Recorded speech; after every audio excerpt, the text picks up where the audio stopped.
Hello, everyone. We're really excited to start the second day of the full program of GapSummit. Just one logistical note, the breaks are slightly shorter today, and so we want to make sure that we run on time. So if you're not into the auditorium when we're starting each talk, please enter through the back of the auditorium, which you can get to just by turning left at the doors, and then you'll be able to enter through the back of the auditorium. So I'd like to introduce our first speaker for the day, Dr. McCall Preminger, head of Johnson & Johnson Innovation East North America. Previously, Dr. Preminger served as the executive director of Harvard University's Office of Technology Development at the Harvard Medical School site. Before her work at Harvard University, she was in business development and technology development at Compugen. She will begin by giving an address and then will be interviewed by Meena Chakraborty, a graduate of MIT and 2019 Churchill Scholar who will be pursuing her master's at the University of Cambridge. Thank you. I'm going to take that clicker here. Good morning, everyone. Indeed, I am Michal Preminger, head of Johnson & Johnson Innovation in East North America, based here in Boston. At Johnson & Johnson Innovation, we work every day to bring transformative and highly differentiated products to patients and consumers to extend lives and improve them. We do that by collaborating with researchers and entrepreneurs and advance their technologies so that they can come to market and make these transformational changes in the trajectories of health. I spent most of my career on the early innovation side, in the academia, in a small startup, in a mid-sized company. And so I'm particularly excited to be talking to you today and spending the next 45 minutes with you, as I know that each one of you is looking to make an important difference in the world, and I know you are very well poised to actually achieve that goal. But I would like to start. Okay. I'd like to kick off this talk with a riddle. So take a minute to think about this riddle, and if you know the answer, please raise your hand. So I speak without a mouth and hear without ears. I have no body, but I come alive with wind. What am I?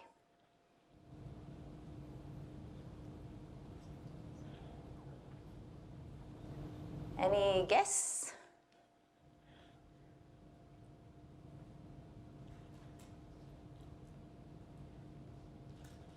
Well, I chose a difficult riddle because I gave you a lot of credit and because I love difficult riddles. So the answer to this is an echo.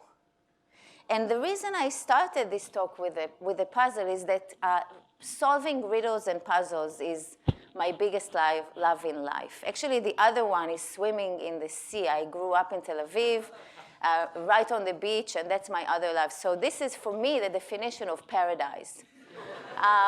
And I have managed to create a career in which what I do every day is solve important riddles, mostly looking at science and connecting it to some kind of a purpose. And that's what I do. I solve riddles. So I'd like to start with an example of a riddle that was solved as part of my career that I think is really cool. So the story here starts with shrimp. And when I was at Harvard, my role was to work with researchers to advance ideas and technologies that emerge from their labs and bring them toward commercialization and to become products. And my main activity was in therapeutics, but one of the important activities that I led was connecting companies and bringing them in to the research, to the campus to tell us about problems, real-world problems they were facing, and see if we can connect science to their problems. And so this story starts with a large food company from Asia, which was one of our collaborators, that shared with us the challenge that half of their shrimp harvest or farms the shrimp in their farms die from a disease, an infection that is called early mortality syndrome. And it is caused by bacteria. But because it's a food-related kind of harvest, then they cannot use antibiotics. And they were looking for a solution for this pretty devastating damage that their business was suffering, and that created a real inefficiency in terms of bringing food to people. So at the time, I was working with a professor at Harvard Medical School who spent his entire career thinking about potential solutions for cholera, a disease that affects that causes between 20,000 and 140,000 deaths every year, and affecting millions. And he had this hypothesis that he could develop a probiotic that would prevent the disease in children, and he was very eager to bring it to areas in which cholera is still affecting people. But he had no way of doing it. So at a kind of a turn of amazing fortune, or maybe luck that comes to the prepared mind, as we like to think about it in our pursuits, the bacteria that causes early mortality syndrome in shrimp is actually of the same family as the one causing cholera.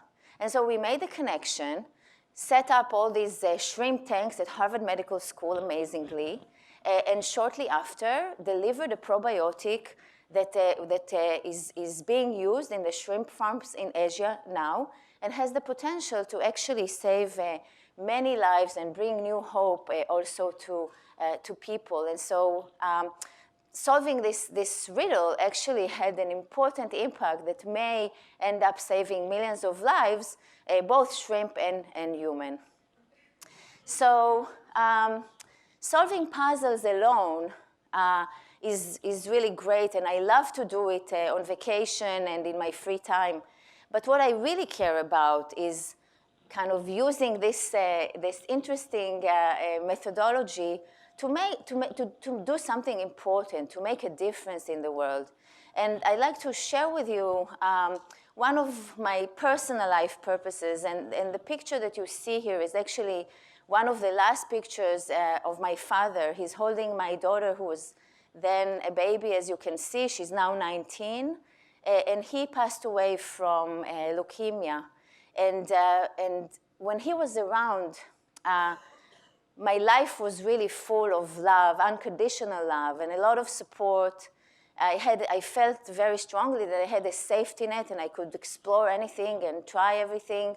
And I got a lot of good advice and many, many happy moments. And his passing left a loss, as he's now no longer part of my life journey, and not at all a part of my children's life journey. And so my father passed away 18 years ago, and these days the same disease actually has treatments that have been developed in the time since, including by Johnson & Johnson, where I work. And I am very determined to make my own, spend my own time making sure that I'm part of a solution that will help other people's fathers and sisters and mothers to make sure that their life is extended and they are part of their loved ones' journeys. So at J&J, I spend a lot of my time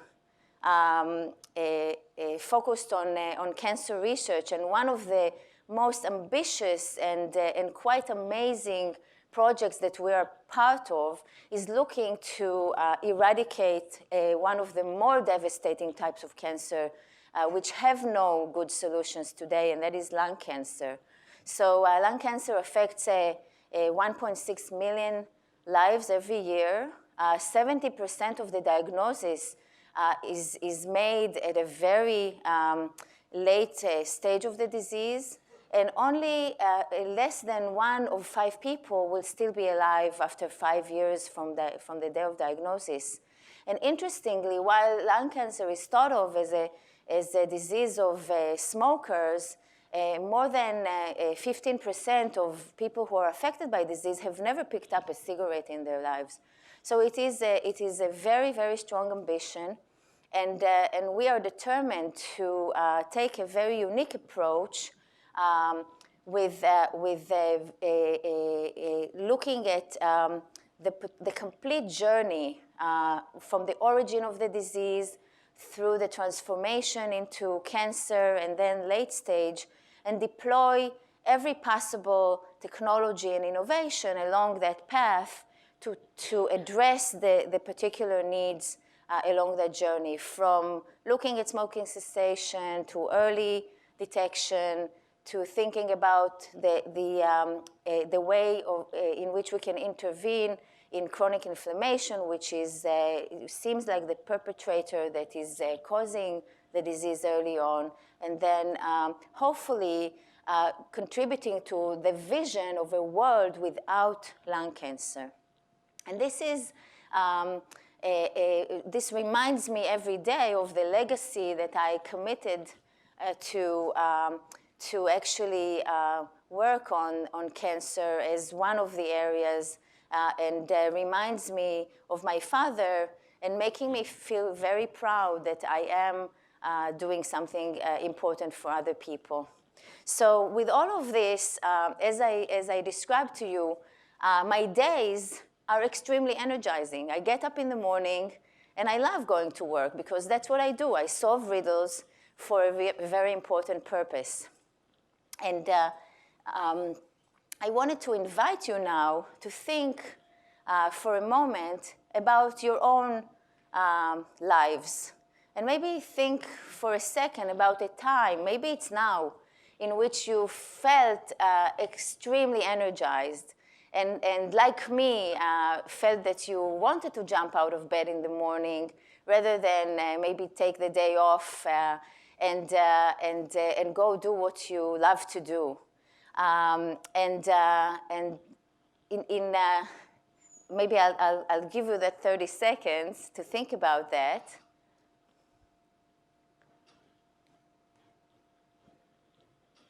And then let's explore a little bit this question, or maybe a riddle.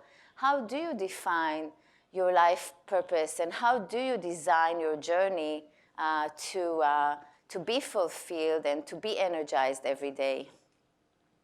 And the fact is that there really is no formula for that. And that each journey is very, very unique to the individual. And what makes you happy would probably be different than what makes your kind of, makes the people who sit next to you happy. And it's a little bit of almost like our DNA, extremely unique. My journey had kind of two layers to it. On the top, you see the formal kind of beautiful resume of a really kind of qualified overachiever, right? I started in medical school, and then I got my master's and my PhD and my MBA, and then I'm a wonderful. I had a wonderful career as a biotech executive, and my grandmother can be very proud. Just like a nice, accomplished individual. But in parallel to doing this, we checked all the boxes, right? And maybe this path is somewhat similar to the one that you're currently following or are encouraged to follow. In parallel, I had all these other things that I was doing. So I served in the military. I had to do it, but it was a very different experience. And once I completed the preclinical years of medical school, I left for a year and traveled the world and had many adventures, some of which would give you goosebumps. And then after my master's, I took another year off, and I started a business for GMAT prep courses, and had franchises all over. I traveled around to do that. And then I chose, after my MBA, to go to the tech industry, but then came back to biomed. And finally, I went back from a very senior position in a publicly traded biotech to academia, and back to industry. So there are all these other experiences, and actually to fulfill that journey of mine, I feel that both were very important, because on the top, I got all those skills that I needed and I knew I would need when one day I actually find what I really want to do. And on the bottom, I acquired many of the soft skills, dealing with crisis, real crisis, and learning to lead people and learning to do a lot with very little. And combining the two helped me not only gain the skills to do what I do, but also find where and why and how I wanted to deploy those. So I encourage you, because I think many people will encourage you or even push you to find a linear path and say, this is going to be my trajectory. But I feel that actually these kind of deviations from the safe and wise and expected trajectory are sometimes the ones that give you the most information about yourself and the most benefit as you kind of take your life journey forward. So I said there is no formula,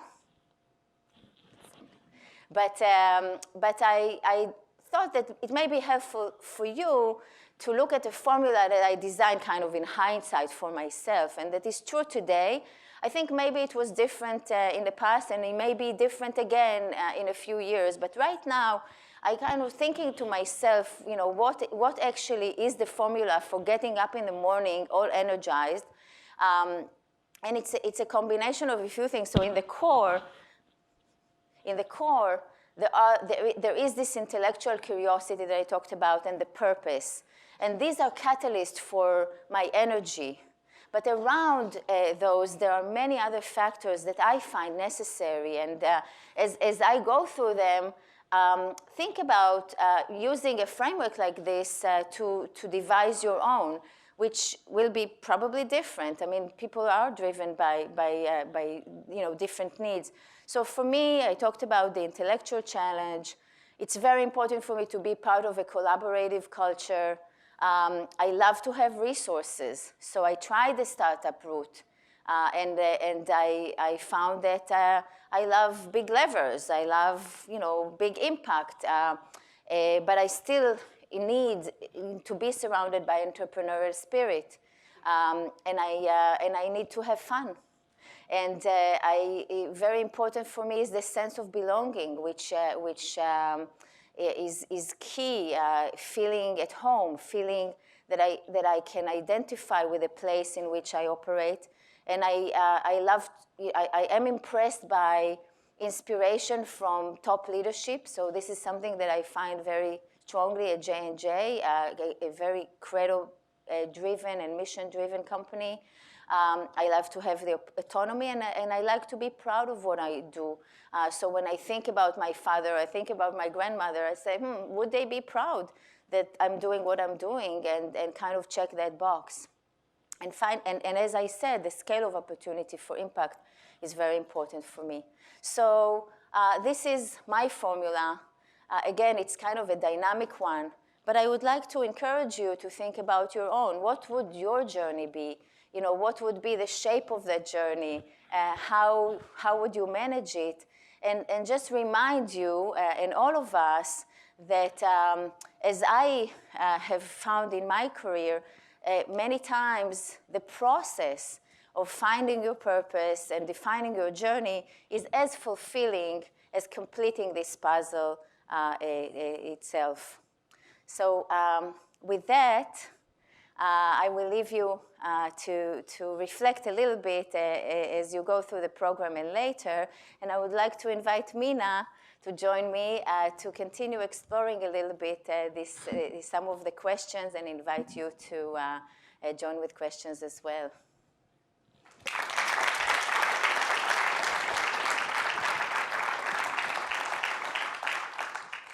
Thank you so much, Dr. Preminger, for that inspiring talk. I'm sure everyone in the audience really appreciated your insights. I just have a few questions for you, and then we can move to audience Q&A. So it's clear from your talk that finding one's passion or purpose might involve changing paths or taking risks. How should one assess whether it's worth it to take a professional risk? So I would say if you want to be very rational about it, you can ask yourself, if I'm going to do this next thing, what will be my situation if it's a complete disaster? Have I learned something new? Have I enriched myself? Have I become more resilient or more knowledgeable? And if the answer is that you're going to survive this and still have some skills, then I think it's worth it. But this is not how I made my choices. I think that the way I thought about it, and in many ways I recommend to you as well to think about it, is that I kept myself always strongly embedded in a very, very large set of activities. I never did one thing. I always tried to be involved in many activities and be embedded in a network and reach out and meet people and be very open to the world. And then opportunities presented themselves. And when it was the right one, I just couldn't resist it. And that was, and then I knew it was worth it. Thank you. Related to that question, how is the best way that someone should learn and recover from, say, a professional mistake that they make? So I would say to this that I would suggest and I would recommend to adopt the mindset that mistakes are part of success. And so recovery is not the right word to think about it. And so, that will be my short answer to this question. Related to taking risks and learning from mistakes, what are the most essential skills that young professionals should hone in their journey towards a career they're passionate about? Yeah. Thanks for asking this question. It's actually something that I feel quite passionate about. So I would say passion, for me, is the biggest tool in what we do. It just helps you mobilize so many of the resources and the people and the elements that you need in order to be successful and make an impact. And so that is an important one. But I'm sure that, during this conference and all through your life, you're going to hear many, a lot of good advice about different technical skills and knowledge that you need to gain. For me, there are two things that come with that passion that may not be trivial. And I would say the first one is humility. So just acknowledging what you don't know, ask for help, be humbled by what other people bring, listen to others, care about what they have to say, and recognize your place as a small contributor in a bigger world and a bigger picture, I think is extremely important. And the other one is generosity. So thinking about, again, it's about how you treat people. It's about how you share credit. It's about how you balance what you give with what you take. And just a very maybe kind of important example or example that I experience every day. Every day, companies come and pitch to big J&J, right? So you can sit there and be so important, right? And so we think it's this. So combining humility and generosity translates into actually you're here because you bring something that I don't know, and I actually appreciate it. And it's not just saying it, it's feeling it. And the generosity is about saying, you are giving me your time, and I need to make sure that when you leave here, you have gotten value out of this encounter at least as I did. And so there are many ways and many places in which you can exercise those. And I think that it is, I don't know if it's an innate thing or it's something that you can develop. But I think that if you conduct your lives with passion, humility, and generosity, you will be very successful. Thank you so much. Last question. I'm sure that many in the audience might be struggling with the decision between academia and industry, but it really appears that there is a growing intersection. For example, I know that Johnson & Johnson has an initiative where they send scientists to work alongside academic labs. Could you speak a little bit more about that initiative and Johnson & Johnson's motivation for it? Yeah. So maybe I'll start, and this came up in last night's dinner, and I think Elazar was trying to be generous with all of us and not carry the full conversation that was deserved because it was getting very late. But I would say that I think that there are examples of very, very successful people who have not made the choice completely. And I will give two, kind of legendary examples from this town. So George Church at Harvard Medical School and Bob Langer at MIT represent people who have really lived in both worlds. I mean, of course, their day job is in academia, but really they're making tremendous impact by being involved in industry every day. And I think that a career like that is a very, very passable path, and so I feel that that the choice doesn't necessarily have to be made. But beyond that, I feel that industry and academia have so much to contribute to each other. Elazar talked yesterday about how the academic research cannot really be completely fulfilled without industry bringing the rigor to bring products to market based on research. But beyond that, I feel that there is a tremendous opportunity to enrich academic research by bringing what industry is very good at in terms of both understanding of the reality of how you develop a product, understanding and focus on the needs in medicine and other areas from a practical perspective, and of course many resources. So when I was at Harvard Medical School, I had an ambition that I didn't manage to completely fulfill, but I made a big dent. The idea was that I wanted each academic lab to have at least one industry collaboration. And when I came there, it was very rare. And through those large industry collaborations where we launched RFPs and we invited people to join the circle of kind of innovation by providing those challenges, I may call them riddles, that actually made people connect to a particular need and suddenly realizing that their basic research actually leads them to an answer to a very important problem. So when I left, I think we had probably 75% of labs had an industry collaboration, and this is probably the biggest achievement that I feel I made to kind of the discipline of academic research because of the tremendous enrichment that comes from working on a real-world problem and seeing the discipline and the practice that is so different in industry than in academia. Just adopting what is right for this lab or what makes sense for this student and adding it to the toolkit that we're more familiar with in academia.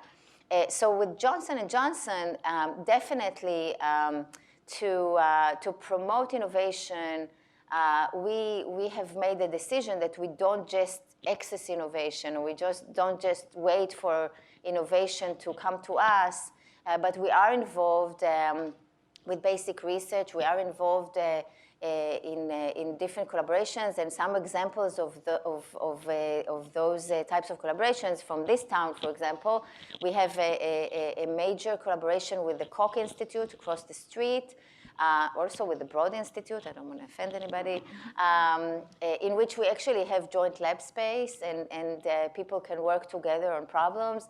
We just had the whole Koch team visit our R&D center in Beersa in Belgium, and coming back, everyone is on fire. Our R&D people are so excited about what they learned, and the Koch Institute have been, researchers were exposed to new approaches that they were unfamiliar with, and coming out of that visit, there is a whole new set of problems that we now realize we can solve together that we thought are unsolvable. So by creating that continuity, there is productivity that is unimagined. And we also support, we were just talking about the Grand Hack. So recently we participated in the Grand Hack from Hacking Medicine and supported the surgical outcome track, which is another area of extreme importance for us. Reminding that Johnson & Johnson with consumer medical device and pharma is really tackling a very, very broad range of different challenges and through different approaches. So I think that I would encourage anyone who is considering staying in academia, even as a basic researchers, if this is what you're dreaming of doing, I would still encourage you to interact with industry as much as possible, because I think it is not defying basic research. It is really enriching it. Thank you so much. Okay, so now we'll move to audience questions. If anyone has any questions.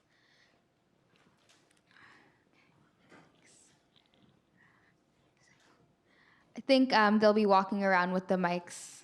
Over there. Good morning. Thank you so much for being here and for such a kind of inspirational and personal and honest talk. My name is Zoe Wolzon. I'm a dual degree student at MIT and also working full-time at Amgen right now. And one of the things that I'm really interested in is how large companies essentially tap into innovation, or part of innovation, work with entrepreneurial ecosystems and partners. And I think we're seeing this renaissance of very interesting models to do that. And I know J&J Innovation does quite a bit. And so I'm hoping you could talk a little bit about J&J's kind of approach to innovation and the lens that you personally bring to that pursuit. Yeah. Oh, thank you. Johnson & Johnson, I think, was the first in this town. So if you're from this town, you know that every major pharmaceutical and many other companies are present here to be part of the innovation ecosystem, a highly overused, abused term. Johnson & Johnson actually made a decision 6 years ago to come here and thinking about the model that would work for J&J as a company that has always built its success on developing a portfolio that combined internal R&D and innovation with external partnerships. It's kind of something that has always been in the DNA at J&J, but the decision was made that we wanted to go earlier into the space that is kind of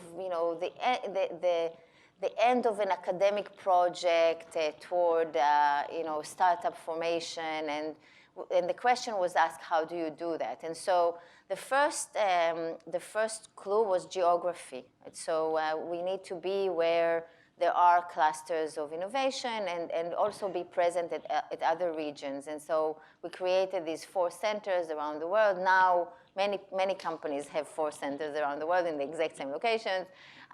But it was Boston, Bay Area, London, and Shanghai. And then we asked ourselves, what do you need to bring in order to be a fair contributor to innovation, not just an entity that is looking to, for people to come, because that is something that has existed before. I mean, people knew they can find somebody at J&J. So, so the decision was made to try to create a broad toolkit to do that, and look at the different needs that a young startup would have. So thinking about incubation and space and connectivity to those elements that are missing from a startup, the regulatory knowledge, manufacturing knowledge, and many other practical resources, we created the JLabs network that offers incubation space and mentoring and connectivity to the J&J R&D network. We were thinking about the need sometimes for financing and venture funding, and as a company that invented corporate venture 45 years ago when it was kind of thinkable. JJDC, which is our venture fund, is part of Johnson & Johnson Innovation, as is JLabs, and offers that kind of opportunity. And within our innovation centers, we serve as the single contact point, because J&J is really an enormous company. I mean, we have more than 130,000 employees.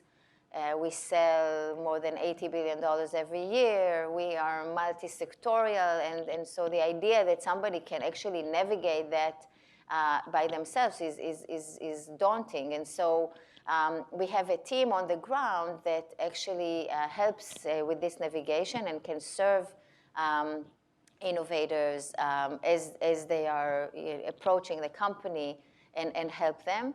And what we do, what we offer are different collaboration models, from sponsored research, we talked about that, to research collaborations, to co-development, and sometimes we deploy everything. So we have many examples of a company that is a JLabs company that got JJDC funding and is also doing a collaboration with our R&D.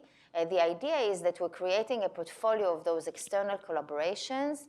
And what is very unique about that, too, is that when we work as a continuum with our R&D, and when we look at a portfolio, we look at the internal and the external as one portfolio. So the teams in the innovation centers are part of the discussions every week of the entire portfolio, and decisions are made jointly.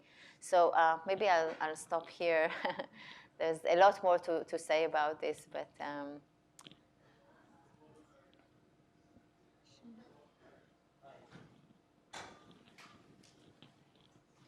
Hi, hello. My name is Karthik. I run a small biopharma.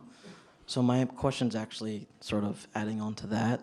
And in terms of J&J's capabilities with the innovation centers, what pre-IND enabling study development capabilities do you have there? Is it GLP, GMP, and do you partner with a lot of CROs? If you could speak more specifically around that. So yeah, of course. So the innovation centers are actually charged with making connections between external companies and our internal businesses and our internal R&D.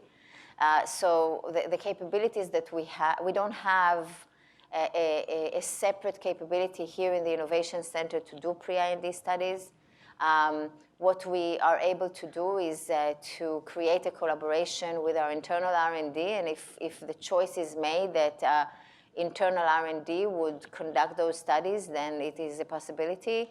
or whether the best choice is to outsource those studies, then we can think about that. What we try to do is really look at the situation, look at the technology, look at the company, what the company can do, what we can bring to the table, and what would be the right research plan and the way to de-risk the technology and advance the technology and deploy the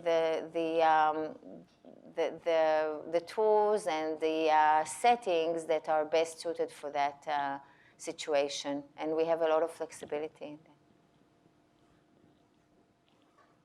Hi, thank you very much for the talk. It was really nice to hear about your journey. My name is Varun. I have a mixed background, did some biology, did some startups, software, and some computational biology as well.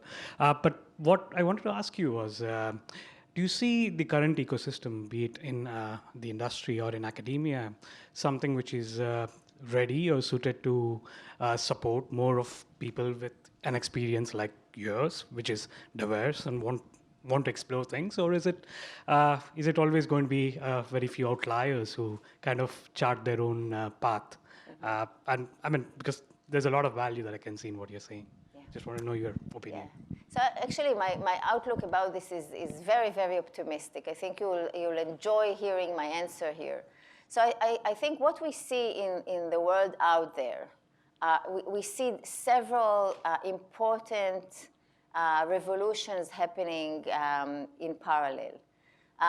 From the bottom, we see the science exploding, right? And you know, I've been around for a while, and I'm kind of amazed by how every time we think we find, you know, how biology works, we kind of and feel that, oh, when we solve this, we will know everything, right?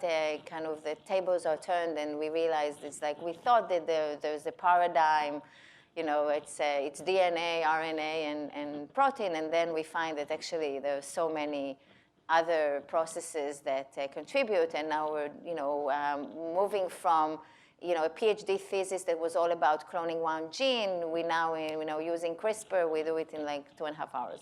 So, so science is just giving us opportunities that are beyond imagination. People have changed their behavior completely, right? Everybody's addicted to the phone, and people can drive a lot of information about themselves that is enabling a completely different outlook on life and wellness and disease, which calls for, you know, I talked about the lung cancer journey.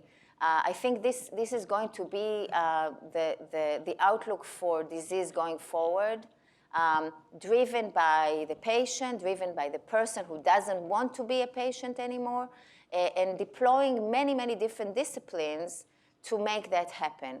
And the last piece in the triangle is really the healthcare system crisis, which is demanding that we take a very different approach with prevention and so on. And all of these actually kind of support each other very, very beautifully. And so the world is going to be very different. This is, for me, this is why I joined J&J. Because J&J is best positioned with consumer device and farm to actually tackle those, and the hunger for external innovation is very well positioned to actually tackle those challenges and maybe lead this revolution. And it is already actively doing that. But this also means that the skill sets that we need are going to be dramatically different. That it's not as if a linear path is not going to work anymore, or focusing in a lab on a particular topic is not going to work. It is very important. But really, to be part of this revolution, I think that one will be best positioned by the most diverse experience and outlook on life. So, so this is where I want to encourage you again to look at the world and look for change and look for chance and adopt those, because they will make you better positioned to make a difference in in those super, super complex challenges that are laying ahead. We're no longer one gene at a time. We're a CRISPR society. Probably have time for one last question. We have 2 minutes.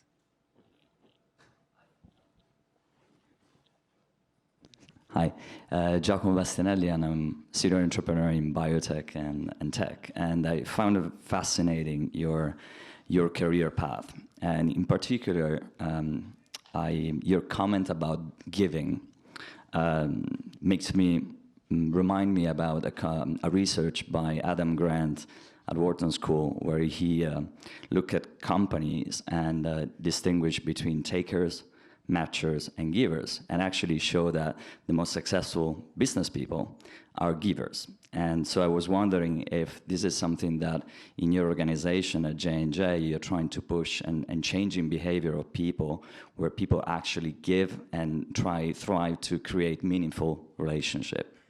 Thank you. Yeah, thanks for this question. So if you come and visit the Innovation Center up the street, it's a 1.5-minute walk, and you enter our center, then the first thing that you will see is the J&J Cradle. This is a document that was written 75 years ago by Robert Wood Johnson in advance of the company going public. And what this document highlights very, very quickly is our commitment to patients, doctors, nurses, mothers, fathers, and consumers who deserve to get quality products from us and who should be first and in our minds. The second is about our commitment to our employees, including their individuality and diversity. The third one is about giving to the community, including some unpopular ideas like we should pay our fair taxes. And the last one is about shareholders and our commitment to making sure that we make investments in the future that will bring return and that we will take risk to bring return. And then the last sentence says, if we do all this, then we expect that our shareholders will get a fair return. We expect, we don't promise. And it was very important for Robert Johnson to do this, because he said if somebody is going to buy J&J share, they need to know what they're getting into.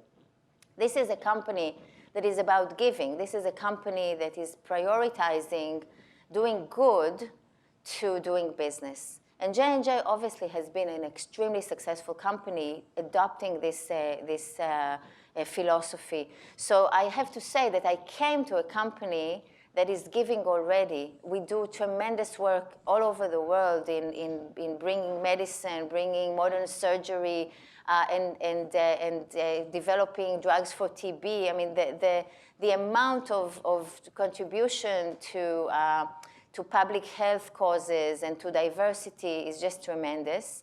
But I think that you're right. I mean, and for me, of course, moving from Harvard Medical School to back to industry has been a step that I forced on myself because I needed to make the next change. But making the choice of where to go, I felt that I needed to go to a place that has the same core values that I described to you later, and I talked about here, about humility, about generosity, and about passion for doing something important. So I'm humbled because I come to Johnson & Johnson and I don't need to bring those values. I actually have an amazing platform to deploy my own and to focus on actually doing the things that I really care about. Well, thank you so much, Dr. Preminger, for sharing your insight and advice, which I know our attendees really enjoyed, and also Mina for leading this interview and doing such a fantastic job. Thank you. Can we give them a round of Thank applause? you. Thank you all.